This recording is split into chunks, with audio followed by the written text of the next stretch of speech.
Vice President Mike Pence on a recent interview with Meet the Press, and Kristen Walker had a sit-down at his home in Indiana. VP Pence did not come short on strongly criticizing Trump from his foreign policies to tariffs and to his recent $400 million jet gift from Qatar.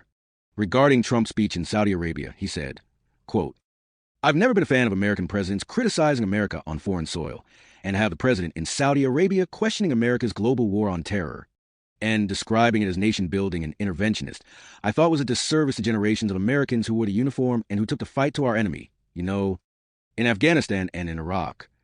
And particularly giving that speech in Saudi Arabia, where 15 of the 19 9/11 hijackers hail from, not including Osama bin Laden, I thought was unfortunate." Mike Pence. I've never been a fan of American presidents criticizing America on foreign.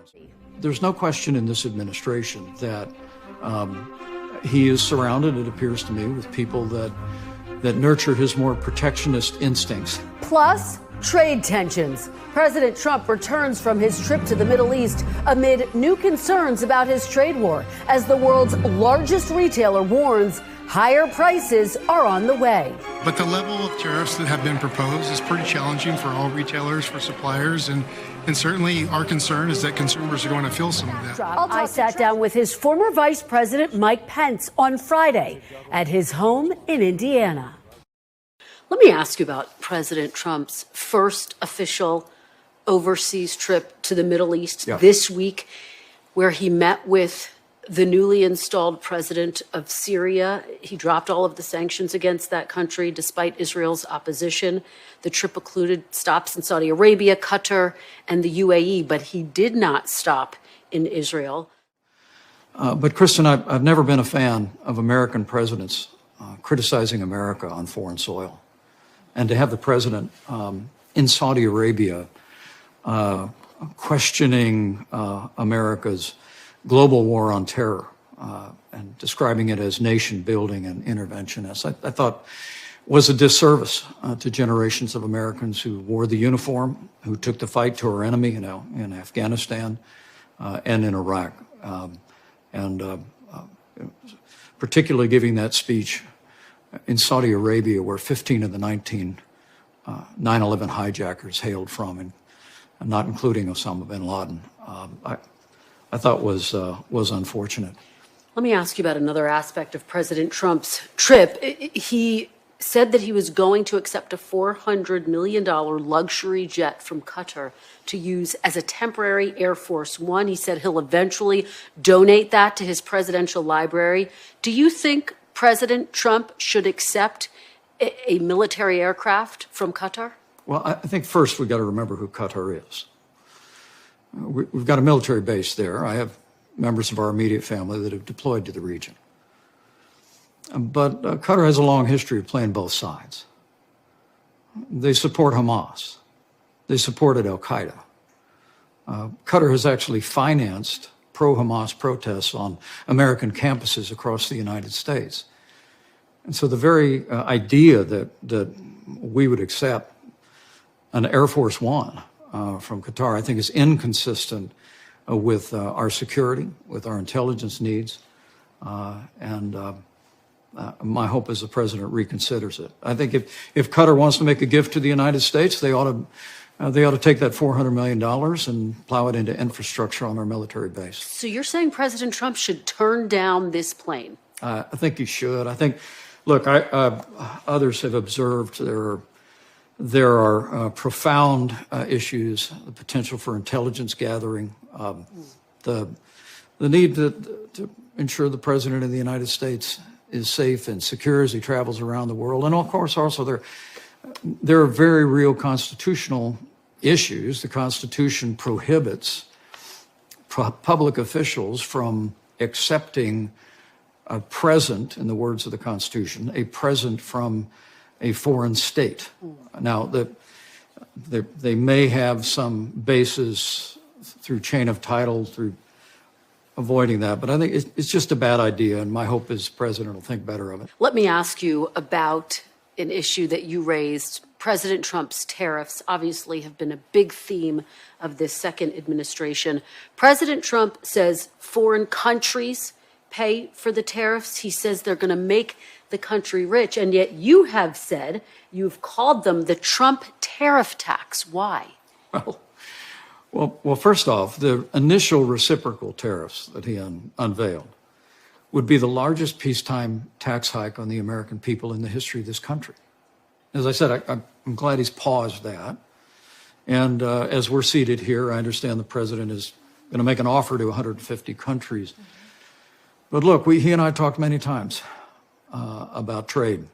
Here in Indiana, we're one of the leading exporting states in the country. What we make here, what we grow and raise here, we sell around the world. I've always believed that trade means jobs, but I came to respect President Trump's willingness to use the threat of tariffs to negotiate, as we did with the new trade deal with Canada and Mexico. We renegotiated South Korea. We were well down the road of a trade agreement with Japan, with the UK, with the EU during our time. But there's no question in this administration that he is surrounded, it appears to me, with people. And as the president has said to me many times, he has a sense that that other countries pay tariffs. When the reality is, when Americans buy goods overseas, the company that imports those goods in this country pays the tariff, and more often than not, passes that along in higher prices to consumers. And I worry about inflation. We just heard Walmart made the announcement that they'll be raising prices in the wake of these tariffs. My view of tariffs overall is this: we ought to be aggressively negotiating for free trade with free nations. We ought to use the threat of leverage to bring down trade barriers and subsidies. Well, to that point, let me ask you about the tariffs from the first term. They added some $80 billion in higher prices for Americans, increased prices on things like tires and washing machines. Why didn't you say they were taxed during the first administration? Well, I probably did in the hallways, but the president gets to make the decision. You told President Trump that directly? Well, sure. How did he respond? Look, when you're vice president of the United States, my view was always this: I'd favor the president with the full range of my opinion in private. And then when he made the decision, my job was to support his decision, absent some higher calling or higher obligation that one has. And I fully supported his approach on tariffs, but I was never confused about who pays tariffs. Let me ask you about the war in Ukraine. There were talks in Turkey this week between Russia and Ukraine, but none of the principals were there. President Zelensky wasn't there. President Putin wasn't there. President Trump wasn't there. President Trump said the only way to get a deal is for him to meet with Putin face to face. Knowing what you know about Vladimir Putin, Mr. Vice President, do you think he will ever be serious about making a deal? It's been roughly 3 years since Russia launched its unprovoked, brutal invasion into Ukraine. Hundreds of thousands of lives have been lost. At the outset of the war, I actually traveled with my wife across the border to a refugee center. Saw hundreds and hundreds of women and children of every age fleeing from the Russian invasion. I would return there a year or so back and meet with President Zelensky and hear again about the horrors and depredations of the Russian military. Look, I've met Vladimir Putin. My judgment is Vladimir Putin only understands strength. And, President Zelensky has agreed to a ceasefire, a 30-day ceasefire that our European allies called for. And Vladimir Putin calls a meeting that he doesn't show up for. So I honestly think the time has come for President Trump to impose harsh sanctions on Russia and also to increase military support for Ukraine. I think those two messages, making it clear, in combination with the president's good recent dialogue with President Zelensky that took place at the Vatican, and in addition to the new mineral deal, which I think sent a deafening message to Moscow that America and Ukraine are here to stay, I think the time is now for sanctions against Russia, additional sanctions against Russia, Kristen, and also renewed military support for Ukraine. I think that and only that has the potential to bring Vladimir Putin to the table and achieve a just and lasting peace. Last month, President Trump directed the Attorney General to review 2 people he considers to be political foes, including Chris Krebs, who's the election official who called the 2020 election the most secure in American history.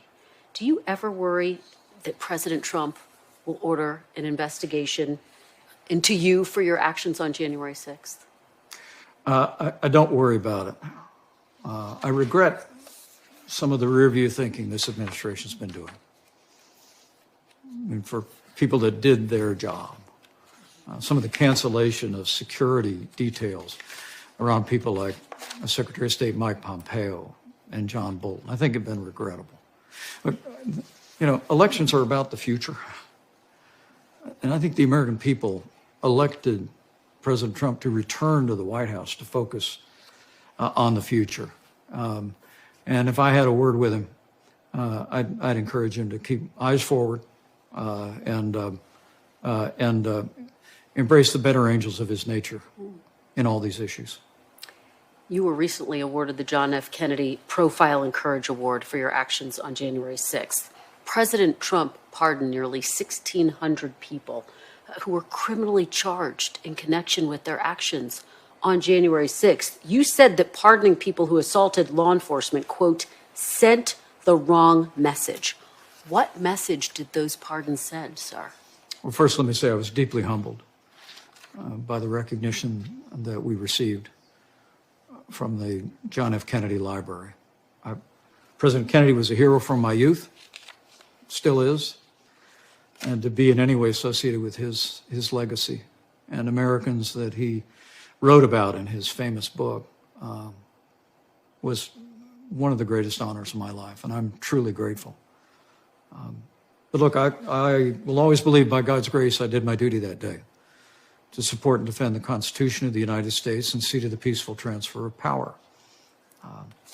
But individuals who broke into the Capitol, who assaulted police officers, I said that day, and I believe to this moment, should have been prosecuted to the fullest extent of the law. Now, I will say, Kristen, I know there were people that came into the Capitol that day that just walked through an open door. Meant no harm, did no harm. Those people, every single one of them, if they were caught up in the legal system, they should have been pardoned. But the people that engaged in violence, you know, we're at the end here of Police Week in Washington, D.C. That's where the families of fallen officers come to our nation's capital every year to remember those who died in the line of